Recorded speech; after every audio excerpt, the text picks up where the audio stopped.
ఈ బోర్డు ఏంటి అనుకుంటున్నారా? ఇది కొన్ని రోజుల క్రితం ఇండియాలో జరిగిన స్టార్టప్ మహాకుంభ్ 2025 ఈవెంట్ లో పెట్టింది.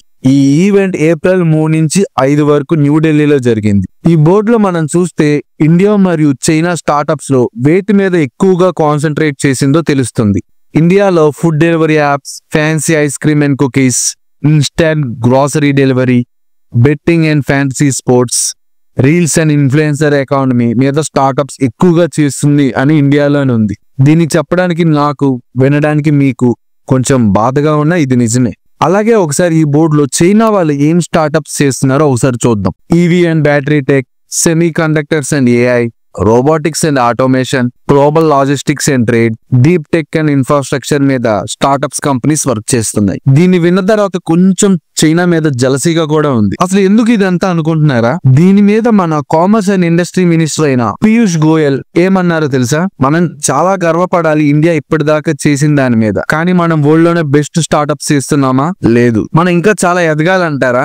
లేదా హ్యాపీగా delivery boys and goals jobs చేస్తూ ఉండిపోవాలా? ఇక్కడే అసలైన గొడవ స్టార్ట్ అయింది. ఎంత మినిస్టర్ అయితే ఇలా అంటారు అంటూ జనాలు సోషల్ మీడియాలో పీయూష్ గోయల్ మీద విరుచుకుపడ్డారు. మన భారత్ పే ఫిన్టెక్ కో-ఫౌండర్ అయిన అశ్నీర్ గ్రోవర్ డైరెక్ట్ గా మినిస్టర్ ని ఏమన్నారో చూడండి. చైనా కూడా ఫుడ్ డెలివరీ యాప్స్ తోనే స్టార్ట్ అయ్యి తర్వాత టెక్నాలజీ వైపు అడుగులు వేసిందని అంటున్నాడు. మోహన్ దాస్ పై ఇతను Padmashri award winner, former CFO and board member at Infosys company. ఇతను ఏమన్నాడో చూడండి. ఇండియాలో కూడా చైనా చేసే స్టార్టప్స్ ని మనం చేస్తున్నాం, కానీ స్మాల్ రేంజ్ లోనే చేస్తున్నాం. కానీ చైనా $845 బిలియన్ ని 2014 నుంచి 2024 వరకు ఇన్వెస్ట్ చేసింది. మరి మన ఇండియా ఎందుకు $160 బిలియన్ ఇన్వెస్ట్ చేసింది? దీనికి సమాధానం చెప్పండి అంటూ అంటున్నాడు. అలాగే పీయూష్ గోయల్ డైరెక్ట్ గా జెప్టో, ఇన్స్టామార్ట్ కంపెనీస్ ని టార్గెట్ చేసినట్టు ఈ బోర్డు లో చూస్తే తెలుస్తుంది. ఈ యాప్స్ ప్రజలను లేజీగా, ఇంపేషెంట్ గా చేస్తున్నాయని, రీసోర్సెస్ ని కూడా వేస్ట్ చేస్తుందని ఉంది ఈ బోర్డు లో. కానీ రియాలిటీకి వస్తే ఈ జెప్టో,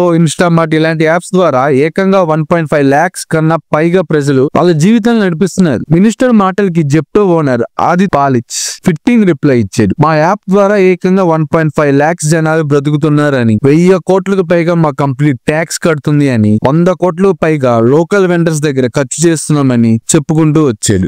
ఏదైతే ఈ గొడవ జరుగుతుందో వీటన్నిటికీ నేను ఒప్పుకుంటా.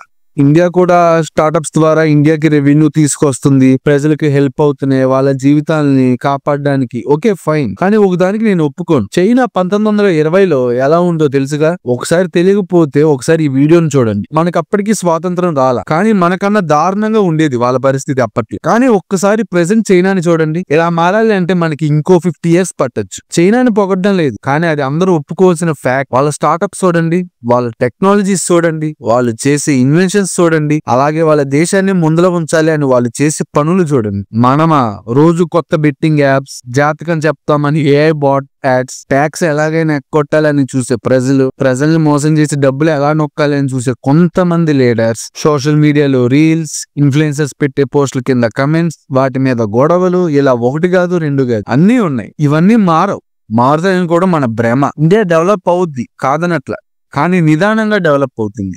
కానీ మిగతా కంట్రీస్ రాకెట్స్ లో వెళ్తున్నాయి డెవలపింగ్ లో. నేను ఏమైనా అనొచ్చు, కానీ నేను చెప్పేది ఫ్యాక్ట్. మన స్కూల్స్ లో ఏం నేర్పిస్తున్నారు, వేరే కంట్రీస్ లో పిల్లలకి ఏం నేర్పిస్తున్నారు ఒక్కసారి మీరు ఆలోచించండి. మనం వాడే ప్రతి ఫోన్ వేరే కంట్రీస్ లో చేసినవి. ఏ టెక్నాలజీస్ లో చెప్పాల్సిన అవసరమే లేదు. ఇలా చెప్పుకుంటూ పోతే బోల్డ్ అని చెప్పాల్సి వస్తుంది. అందుకే ఇంతటితో ఆపేస్తున్నాం. మనం కూడా చైనా, యుఎస్ కంట్రీస్ లాగా బాగా ఎదగాలని కోరుకునే వ్యక్తిలో మొదటివాణ్ణి నేను. దీని మీద మీ ఒపీనియన్ ఏంటో కమెంట్ సెక్షన్ లో తెలపండి.